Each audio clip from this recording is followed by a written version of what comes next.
Ce chauffeur de la métropole clermontoise a été l'un des premiers à tester ces nouveaux bus à hydrogène. Déjà, c'est beaucoup plus souple. Et puis le confort de conduite. Alors ça oblige à anticiper un peu plus parce que c'est des types de véhicules, surtout le Solaris, où on a des gens debout. Donc il faut vraiment conduire en souplesse. Mais sinon, c'est beaucoup mieux pour nous. Et le silence? Et le silence, il n'y a pas de bruit. Il n'y a aucun bruit. Pour les passagers et pour nous, c'est aussi une réelle différence. Pour cette ligne qui relie Pont-du-Château et Landes à Clermont-Ferrand, la métropole s'est dotée de 14 bus, 7 véhicules neufs et 7 véhicules rétrofités, des bus diesel transformés pour fonctionner à l'hydrogène.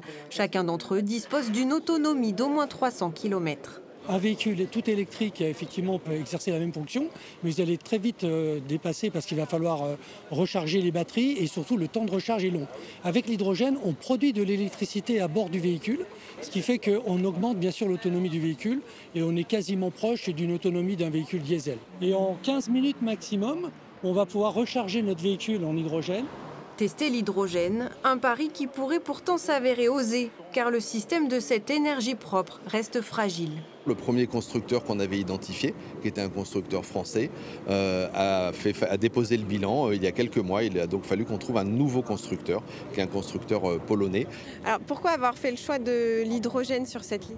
Je vous le dis, il faut qu'on expérimente ce mode d'énergie, parce que peut-être que dans 10 ans, ça sera le mode d'énergie que tout le monde aura dans le monde. Le coût total de l'expérimentation est évalué à 37 millions d'euros. Un projet géré par l'entreprise Keolis. Ce que l'on va surveiller, c'est l'ensemble des performances du véhicule et puis d'un composant plus particulier qui s'appelle la pile à combustible qui transforme l'hydrogène avec l'oxygène en électricité. Et l'enjeu va être de pouvoir voir comment elle vieillit dans le temps.